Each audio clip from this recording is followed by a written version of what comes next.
Welcome back. I'm Lisa with Ivy Lane Interiors, and today's project is this really cool mid-century modern dresser. I bought it because it was very unique and had really cool lines.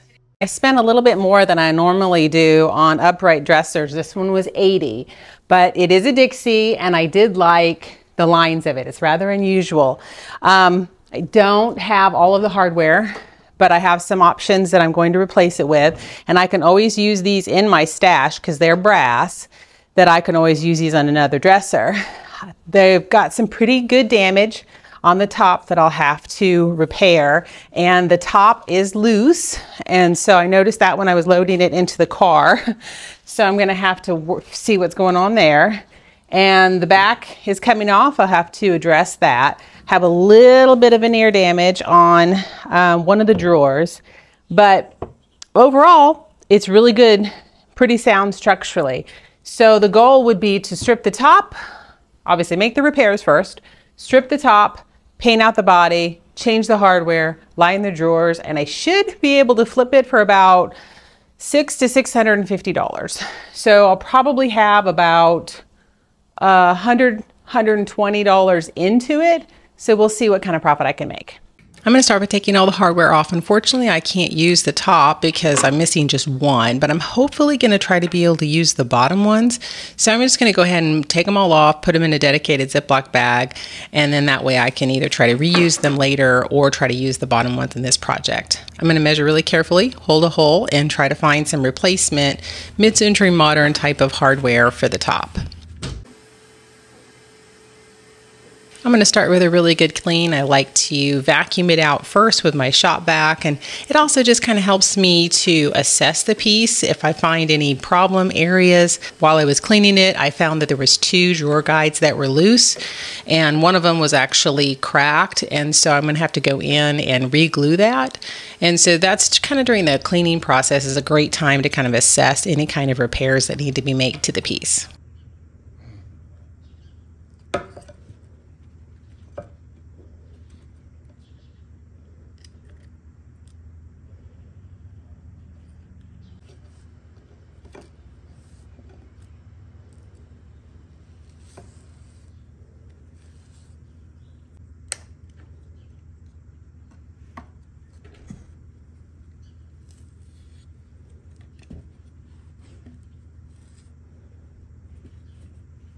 I'm using Awesome, which is a great little degreaser. I'm going to go all the way in, out, and around and give it a really good sanitation before I move on to any other prep.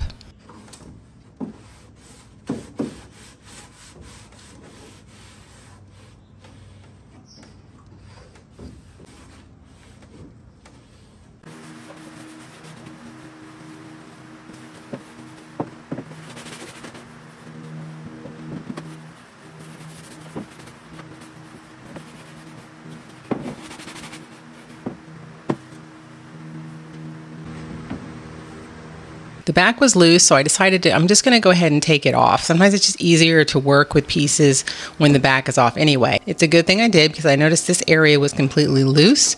So I hammered it back in, and then I got my brad nailer and I nailed everything in and made it very secure. There's lots of little areas on this piece where I had some veneer lifting or veneer damage, so I'm going to go around the entire dresser and I'm just going to use wood glue, and I'm going to try to get all of that veneer glued down before I come back and do some additional repairs.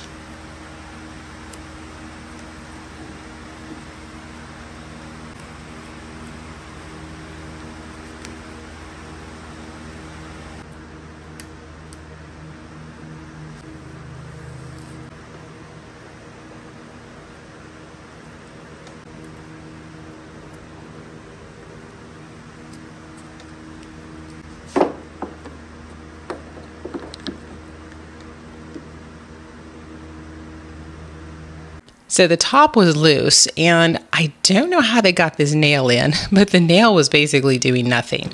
So I noticed that it was kind of pulling apart from left to right as well. I'm using my mallet and I'm just kind of tapping it back together. And then I had to go in and I'm really I need to get that nail out. You can see I use a variety of tools here. I'm trying to pull it out so that I can get rid of it. But this is kind of the me figuring this out and trying to find the best tool to do this job, because I can't get to it from the top. I'm not really sure how they nailed it in, but what I'm trying to do is remove it, because it's actually stopping it from going all the way down. I'm going to pry it loose, and then in the end I just go ahead and saw it off. That was the easiest. And then to really secure it, I'm going to add wood glue, and then I'm going to screw in some screws from the underneath side at an angle, and that's going to hold that top down.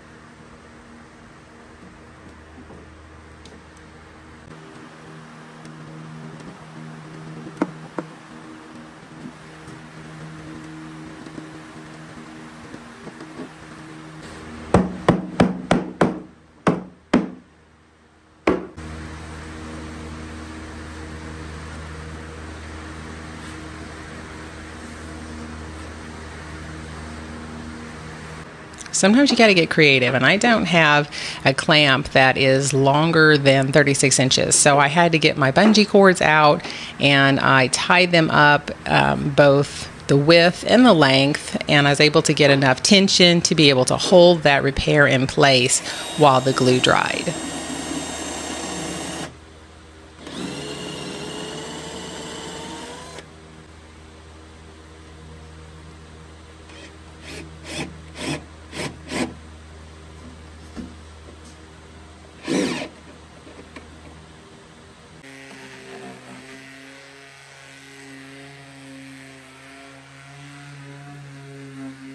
I'm going to go ahead and strip the top with this Blue Bear soy gel. It worked really well. It's kind of a jelly substance, and so you just put it on. I'm just going to move it around. I'm going to cover it with some plastic wrap, then I'll come back with my carbide scraper and scrape it off.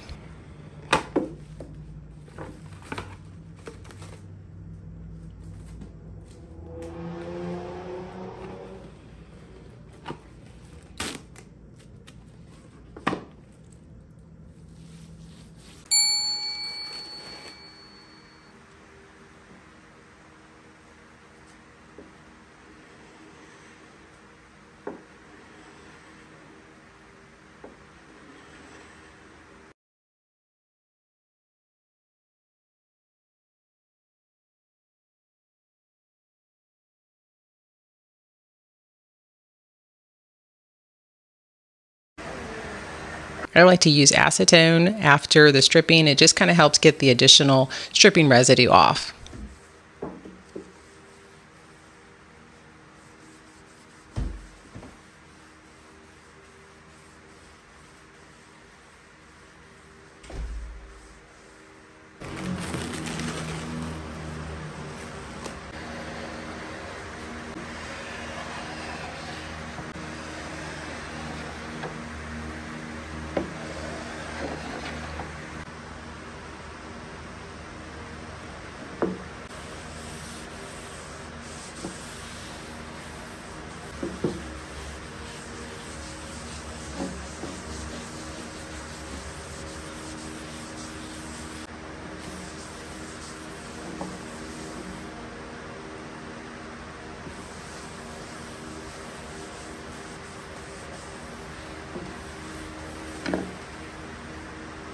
I'm going to use Bondo's glazing putty for the real shallow scratches.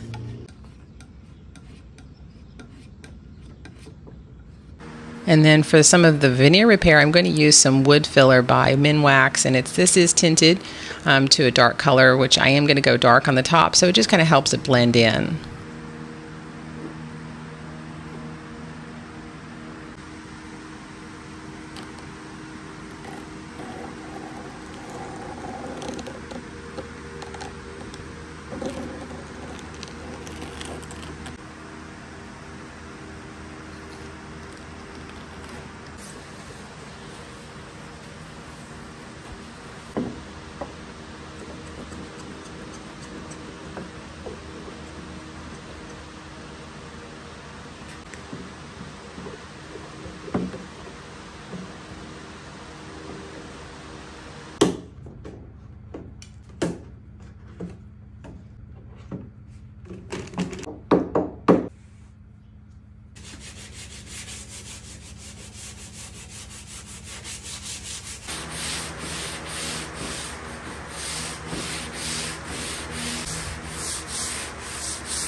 I'm going to have to fill in my hardware holes. So it's a variety of ways you can do it. You can do it with Bondo, you can do it with dowels, which I think is the best way to do it, to be honest. But I'm trying Quickwood. It wasn't actually, this is not my favorite method. I'm just going to tell you ahead of time, but you can use it. It's better for repair, not for the holes. It's a two-part system epoxy, and you just knead it together, and then you can place it wherever. And it is stainable, and sometimes you have to come back in with some correction, but it works pretty good. Like I said, I think I would use this more for repairs than hardware holes. I think dowels are the best to use.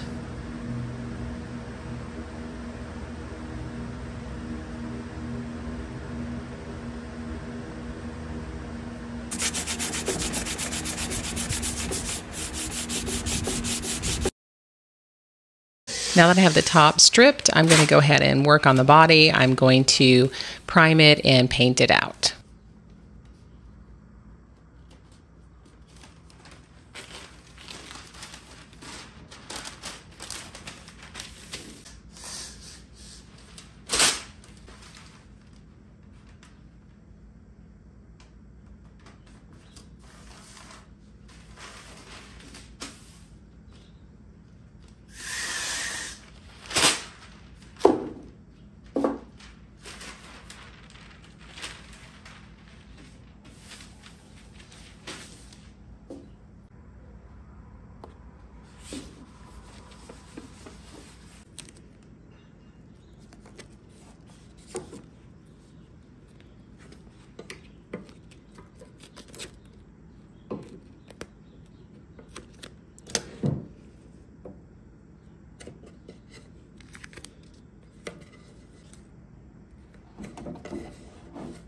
I'm using Ben Shellac primer as my primer, and I'm just going to spray it on. It dries really fast. You can usually go ahead and do another coat within 45 minutes.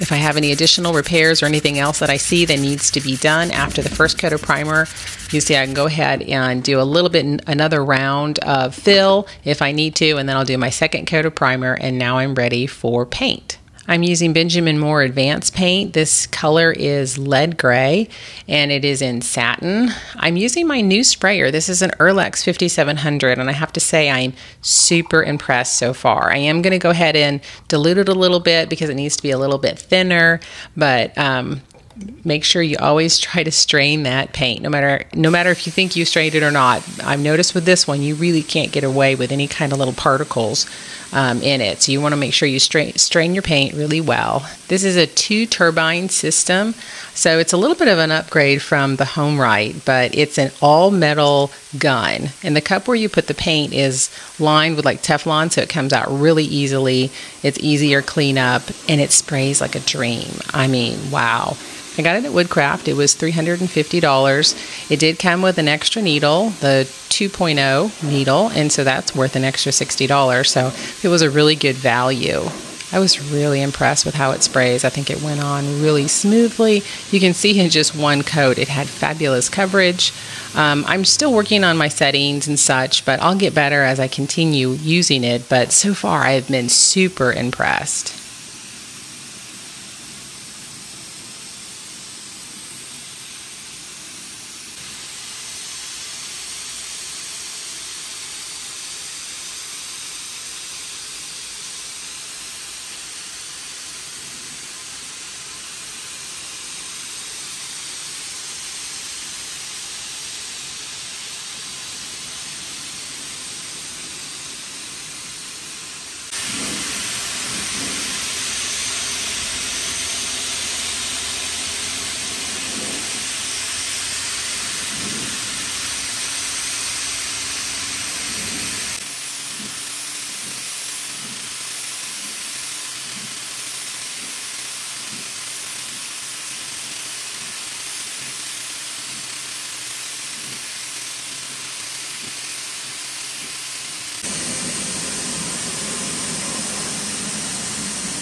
So here's the hardware I'm using. I'm using this little jig just to kind of help me get the height. Now, unfortunately, because this was a very narrow little pull, I wasn't able to really use the jig the way it's designed to, but it just helps me to kind of get things lined up.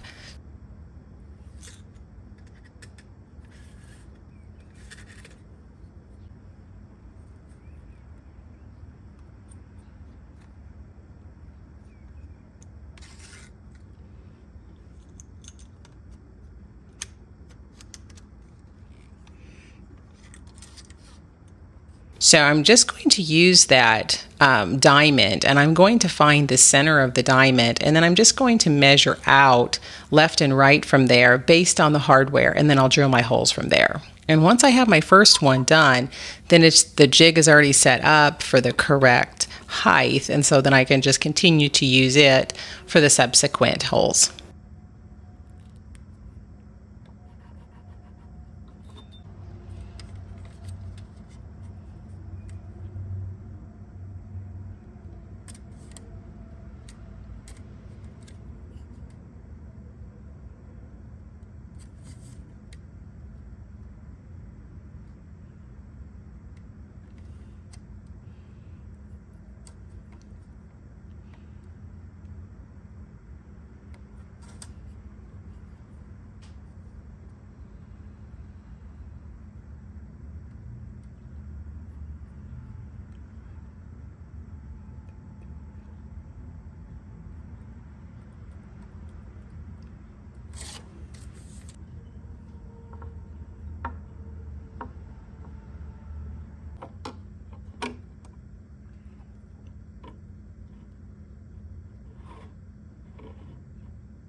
I normally would have drilled the hardware holes before I started painting, but they hadn't come in yet. So I wanted to move ahead, but thankfully they came in, and so I put them on after my first coat of paint, and then I was able to come back in and do my second coat, and everything was fine.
So for these detailed areas, I can just turn down the volume a little bit, and that way there's not as much overspray, so it's a little bit more controlled, so I'm able to get into the detailed areas without spraying everything all over the place. Obviously, I did have a little bit of overspray. This is primer, so I'm going to use a little bit of acetone. I can also use some denatured alcohol in the primer to try to get it off. Just a little sandpaper. These are just the little details that sometimes you have overspray, and you just need to make sure you clean up these little areas.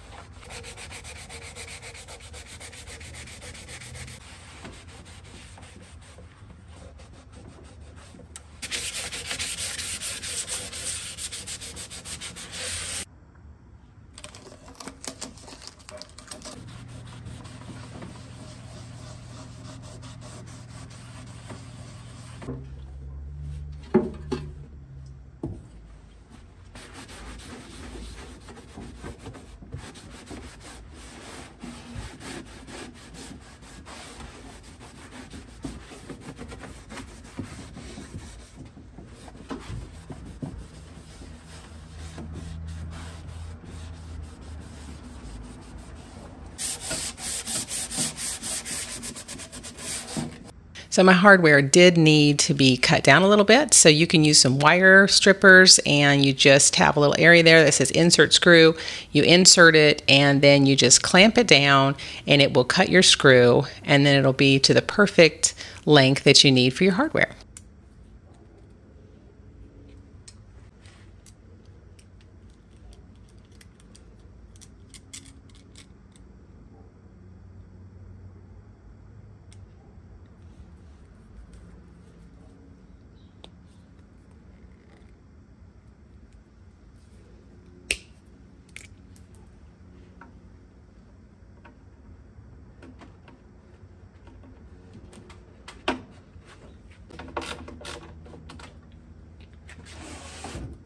So now I'm ready to do the top. I had some problems with the top, but I'm going to start here, tape it all off. I'm going to start with a slip coat of mineral spirits, and then I'm going to do a coat of gel stain. This is Hickory by Varathane.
And then I'm going to go ahead and glue up and nail in those extra little drawer guides that needed to be repaired. One thing I've noticed is you really have to make sure you use a square, because if your drawer guides are not square, if they're not straight and plumb, then your drawer is not going to go in correctly. So just make sure you get a level there, and make sure that you've got a straight guide so that they go in smoothly.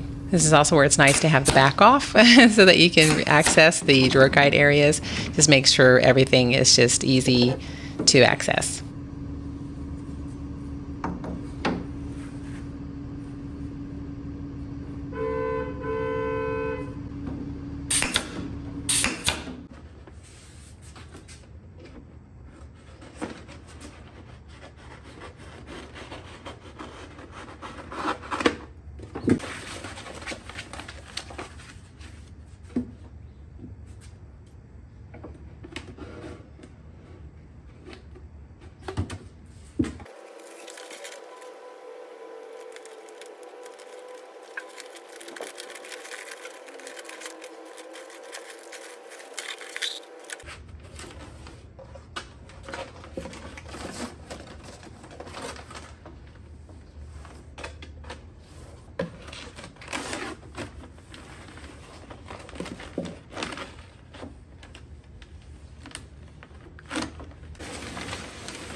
So I had some streaking on the top and some areas that just didn't want to take the stain. So I've had to kind of do a variety of things on this. I've went ahead and applied another layer of gel stain. After that had dried for a couple days, I came back with a water-based stain and I started going over those areas again with that.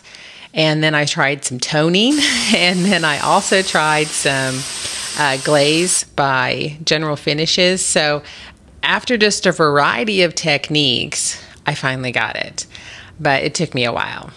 I thought everything was great until I came back out the next morning and shut the drawers and they weren't closing. So I was like, what in the world?